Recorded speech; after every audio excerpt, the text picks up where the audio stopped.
I'd like to call the meeting to order. Can we please stand for a pledge to the flag? I pledge allegiance to the flag of the United States of America and to the republic for which it stands, one nation, under God, indivisible, with liberty and justice for all.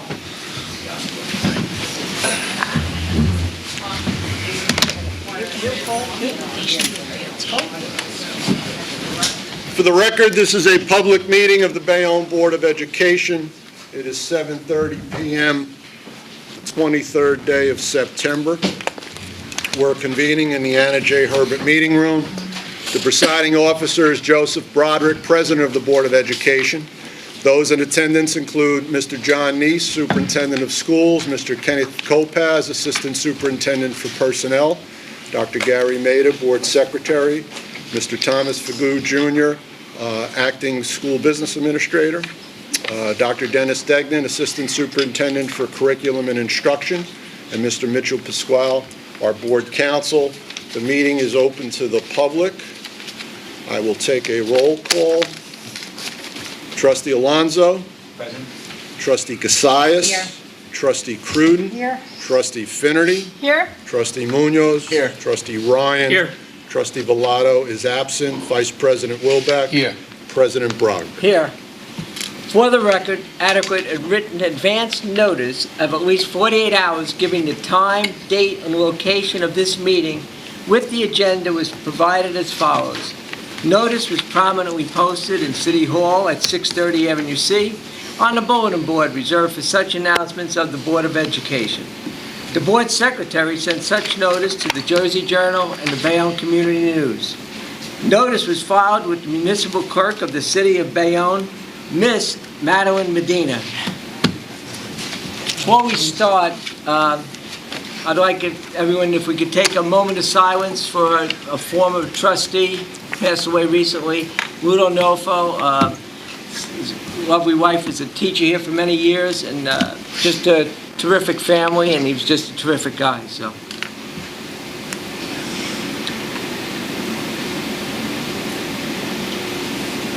thank you very much. We'll start with our agenda this evening. Our first order of business is approval of minutes, acceptance of communications. Do I have a motion? I'll motion. Motion from Trustee Cruden. Do I have a second? I second. Second from Trustee Ryan. On that motion and second, Trustee Alonso. Yes. Trustee Casillas. Yes. Trustee Cruden. Yes. Trustee Finnerty. Yes. Trustee Munoz. Yes. Trustee Ryan. Yes. Trustee Villardo is absent. Vice President Wilbeck. Yes. President Broderick. Yes. At this time, the board has a commendation that I'd like to read into the record.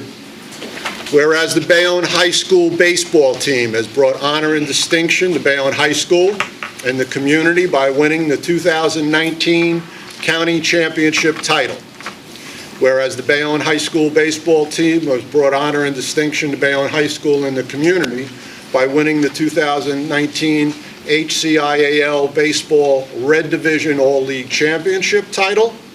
Whereas David Hoffman has brought honor and distinction to Bayonne High School and the community by being named the 2019 HCIAL Baseball Coach of the Year as head coach of the Bayonne High School baseball team. Whereas senior Shane Paradine has brought honor and distinction to Bayonne High School and the community by being named the 2019 HCIAL Baseball Red Division All-League Player of the Year as catcher for Bayonne High School baseball team. Whereas senior Jonathan Lee has brought honor and distinction to Bayonne High School and the community by being named the 2019 HCIAL Baseball Red Division All-League Pitcher of the Year for the Bayonne High School baseball team. Honors were bestowed on the 2019 Bayonne High School team for the HCIAL First Team All-League selections. Pitcher Justin O'Connor, third base was Brian Baronick, and utility Edgar Martinez, with an honorable mention going to Starlin Arias and Julian Mush. Whereas this Board of Education honors team members Starlin Arias, Zach Balent, Brian Baronick, Devin Barrett, Matt Brown, Aiden Calcaterra, Brian Cotter, Liam Doherty Burke, Robert Geisler, Jillian Julian Gonzalez, Santiago Jimenez, Tyler Johnson, Alex Lambos, Jonathan Lee, Edgar Martinez, Jaden Martinez, Ryan McNamara, Carlos Miranda, Julian Lush, Justin O'Connor, Shane Paradine, Dylan Percelli, and Nick Valencia. Whereas the Board of Education recognizes head coach David Hoffman, along with the assistant coaches, Nick Brancatella Jr., Jeremy Ives, Nick Brancatella Sr., Thomas McGuckern, Jared Esmenger, Joe Norton, Justin Guthrie, and Matt McGonigal. They have guided the Bayonne High School baseball team during the spring 2019 season with their all-around commitment to hard work, dedication, determination. Be it resolved that this Board of Education bestows its heartfelt congratulations on head coach David Hoffman and the entire Bayonne High School 2019 baseball team. This is by the Committee of the Whole. Coach, gentlemen, would you all come up?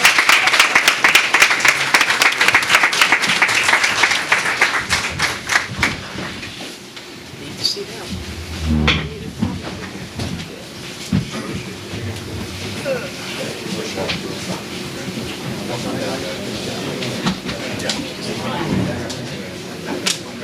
Just right. Have a seat right over there. Congratulations. Good job. Good job. Congratulations.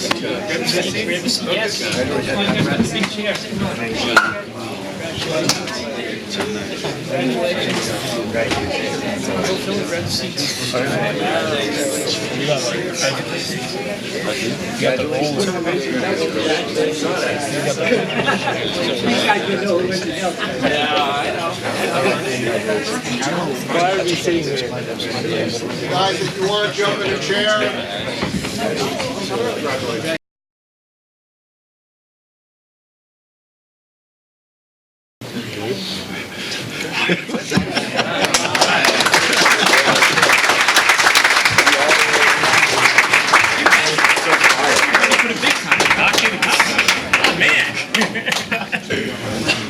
Yeah, whichever way you can go. Yeah, works either way.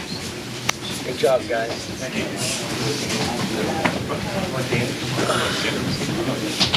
Okay, I'll go first. Baseball team, congratulations. I just want to say one thing to everybody here. John, and during the process of over the years, obviously I got here early, I actually stood on the fence and watched the game. And I don't know whose dad, uncle, brother, whoever it was was smoking a cigar, watching the game from the fence, and we were having a good time. I didn't say who I was, I didn't think anything. So I really enjoyed it, and I got to see the baseball game. You guys were awesome. I actually watched the softball game too, so I thought that was really cool. So, and I did, I gave an update, right? Yep, you did. Yep. Each interviewer would give us the score. Thank God you guys were winning 5-3 at the time. All right, good job. So thank you, congratulations.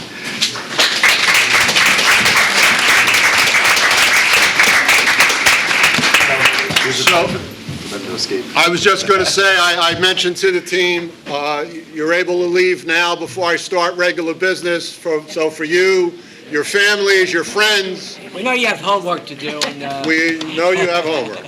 So if you'd like to leave, just leave now. And hi.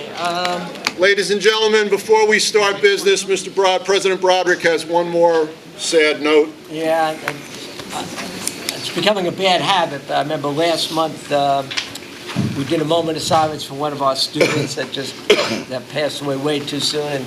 And we have another one who just graduated this year, Tyler Amendova, a young man that speaking to people, just a terrific guy. Went to the wake today. It was something, hug your kids and give them big hugs and kisses all the time because it's just terrible. If we could just have a moment of silence for Tyler.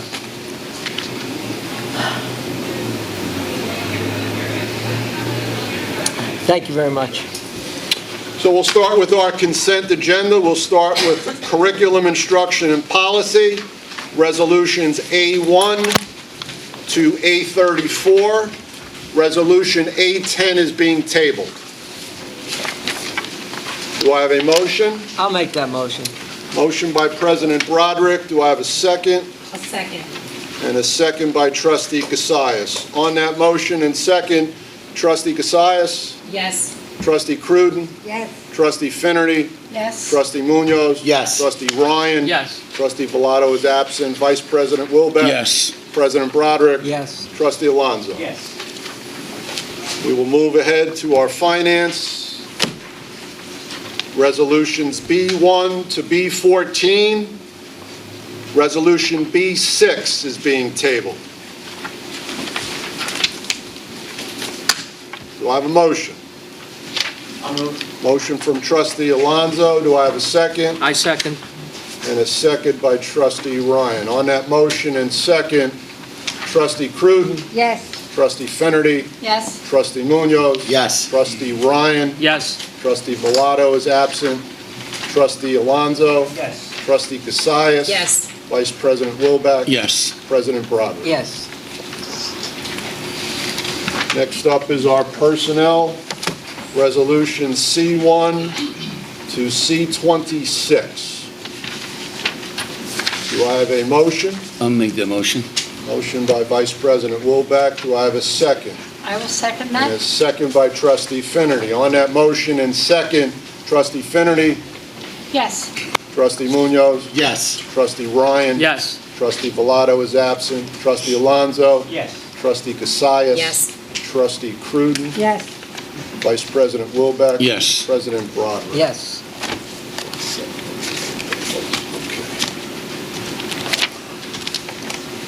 Okay, and then our last items for tonight are two resolutions for non-consent. These are on your back bulletin board.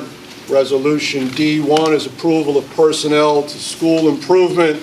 There's a list of schools, administration, administrators, and teachers. This is Resolution D1 on our back bulletin board. Do I have a motion? I'll make that motion. Motion by Trustee Munoz. Is there a second? I'll second. And a second by Trustee Cruden. On that motion and second, Trustee Munoz, Yes. Trustee Ryan, Abstain. Trustee Velardo is absent, Trustee Alonso. Yes. Trustee Cassius. Yes. Trustee Cruden, Yes. Trustee Finerty. Yes. Vice President Wilbeck. Yes. President Broderick. Yes. And then our final resolution is D2, personnel to parent workshops. You'll see a list of schools and then staff members being assigned, $20 per hour, Title I. Do I have a motion? I'll make that motion. Motion by Trustee Munoz, second, I'll second it. and a second by Trustee Cassius. On that motion and That's second... prudent. I'm sorry, Trustee Cruden, sorry. On that motion and second, Trustee Ryan, Yes. Trustee Villado is absent, Trustee Alonso, Yes. Trustee Cassius, Yes. Trustee Cruden, Yes. Trustee Finerty, Yes. Trustee Munoz, Yes. Vice President Wilbeck, Yes. No, we got to abstain. abstain, No? Oh, Abstain. abstain, yep. Abstain. My wife's on that for that. President Broderick. Yes. That concludes the business for this evening. We have three questions. First up is Mr. Anthony D'Amico, 73 West 6th Street, has a question about the tennis court status. Anthony D'Amico, 73 West 6th Street. Yeah, I remember last meeting, we rejected a bid because the number was high. And I know we were talking about something with the county. I just wondered if we have a status to that, because, I mean, I think that it's about over a year now that the courts have been unusable. So You're gym right. classes can't use it, and then obviously the teams have put out of, so just wondering if there was an update to it. Yes, there is. Actually, we decided, the other concerns we had about using our property were past that. But maybe, let's see, Mr. Fagoot could give us a better update on where we're at with that? I'll tell you what, I'm brand new as a superintendent. I gotta walk past them every day. That's going out to bid. If it doesn't go out this week, it'll go out next week. But- Thank you, sir. Thank you. I see what everybody else sees. Okay. Next up, Nicole Rivera, 139 Newman Avenue, has an open question. Hello, everyone. I've been here before, one other time, asking for an independent evaluation for my daughter. You all kindly granted it. She was seen at Hackensack by a developmental pediatrician and was found to have a language-based learning disorder. So I feel thankful that you supported me there. I want to say that I've been in contact with Mr. Neese, Mr. Degnan,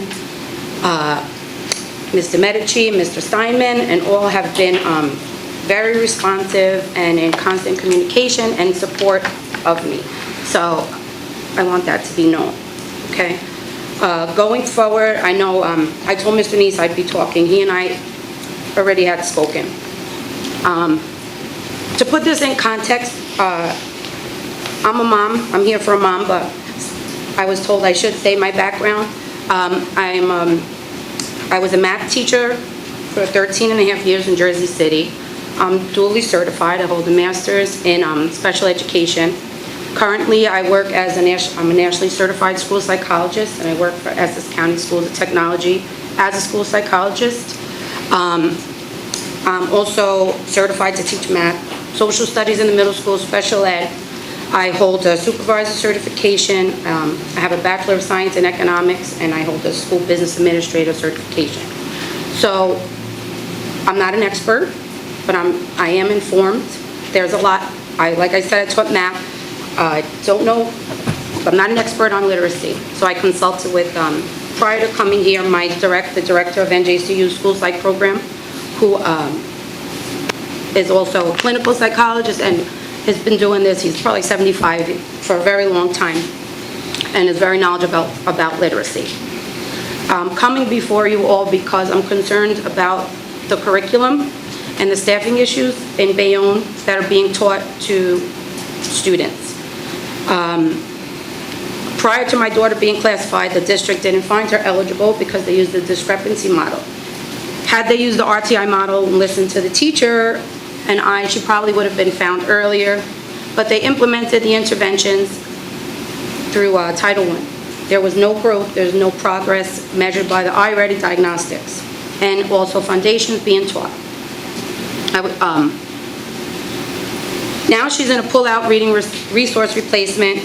Now mind you, the child study team found her not eligible. The pediatrician at the developmental center said she has a severe language-based learning disability and needs to be in a pull-out class. So here we are. She was classified sometime, she started last Monday. Mr. Rivera? I got cut it. You're going to love the answer I'm going to give you. It's going to be fixed by the end of the week. I know there's a reading specialist being hired. Her name's Miss Carol. I read it in the agenda, and that's great. That's not the only. Okay, I'm ready. I'm ready, Ms. Denise. Well, I can't You want to tell me now? I can't talk publicly about your daughter. Okay. Obviously. Well, it'll help all. But I can say this: there are 15 ELA periods that we have in the building. 15 what? 4 are over. 15. ELA periods? English language art. They're Yeah. 15 How long are they? classes. 120 minutes? 90? Whatever. 40. But 4 are over, meaning they have more special ed in the class. We spoke about that. We're going to get this rectified by the end of the week. Ladies and gentlemen, we need to work on our child study team and get more people involved in child study. I'm going to get that fixed, district-wide, but that situation is being fixed. Now, I said as far as child study team, I'm now part of it, but honestly, the most important part is the teacher in the room, and I've been that too. So having 14 kids, which as we spoke, and you Right. said you're going to fix it, Yep. it's illegal, but it's wrong because it's not going to help them.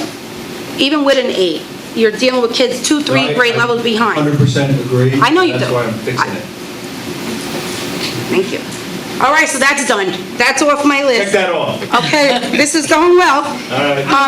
Now, when we're in those periods with the right staff ratios, what's being taught for those 90 minutes? I'm not trying to put the teacher on the spot, but she and I spoke, and I asked what skills being taught. Even if she's doing the diagnostics at this point, she can't answer that. That concerns me as an educator, especially if I'm dealing with kids with you should always know what you're teaching to begin with, but you couldn't answer that. So I told you I've seen a lot, so I'm a little cynical, but what's being done in the 90 minutes? Journeys is a balanced literacy program that I know of. Foundations is for the general ed. With 30%, it's tiered for those kids. My daughter's way lower. Foundations is Wilson. I looked into it. They have a Wilson, I don't know, literacy reading program that are for kids. It's tier 3 level for those kids. In the 90 minutes, if you want to do 45 minutes exposing them to a modified general ed curriculum, I get that. But the other 45 minutes should be targeted to their goals in their IEP, which should be based off of the diagnostics. And at this point, I don't think leaving the teacher to kind of just use journeys to do that, I don't have much confidence in it. So really, what's going to be done about the 90 minutes? What are they going to teach in there? Just saying foundations and throwing out UDL and all that other stuff are good buzzwords, but ESSA names evidence-based 61 times in that law for a reason.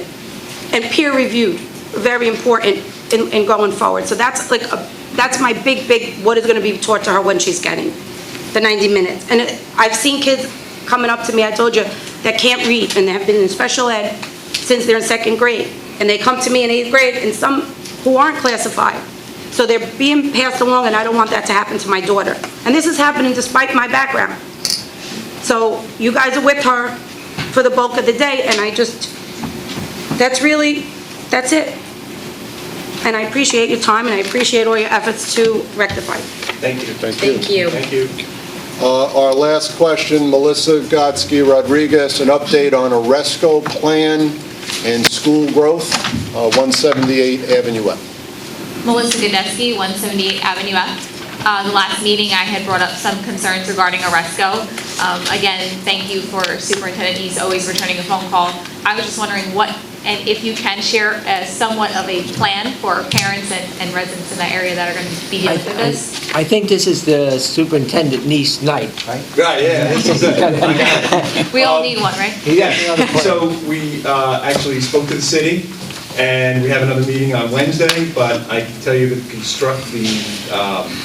the demolition will be done during the week that we're not in school. So that's a great thing, and we'll work with partners with the city to just ensure that the safety, security, that it's a safe work site for our students. And I'm actually also concerned about the academic interruption. Those students are placed there for, they deserve that much peace, just like every other student. And then I know, again, some information cannot be shared, but would you mind sharing what you can around the influx of students that are soon to come and what we're doing about adding schools to our district? That's a great question. If anybody doesn't know, if we look around, that the city is growing, and these are things that are going to be presented to the community. It's one of the things I've started as soon, a little bit before I took over as assumed the role of superintendent, but absolutely 100%. I hope to have something before the board and the public by maybe the end of the year, so we have an idea. I'd like to give you, let you know what we're thinking, but there's so many different things that we need. Space is at a premium. I think all of us would agree that. It's a super hot topic, and I think just hearing that as residents and mothers and fathers and taxpayers, it's nice to hear that. It's definitely a thought and process, and I look forward to hearing that plan soon. Yeah, 1,000%. I'm not a turtle in the shell, man. I see what's going on, and we gotta address it. Thank you very much. Thank you. Okay, Mr. President, that's all we have this evening. Is there a motion to adjourn? I make the motion. Motion from trustee Munoz, second from trustee Cruden. On that motion and second, trustee Alonso. Yes. Trustee Cassius. Yes. Trustee Cruden. Yes. Trustee Finnerty. Yes. Trustee Munoz. Yes. Trustee Ryan. Yes. Trustee Bellatto's absent. Vice President Wilbeck. President Broderick. Yes. It is 7:56. The board will not return.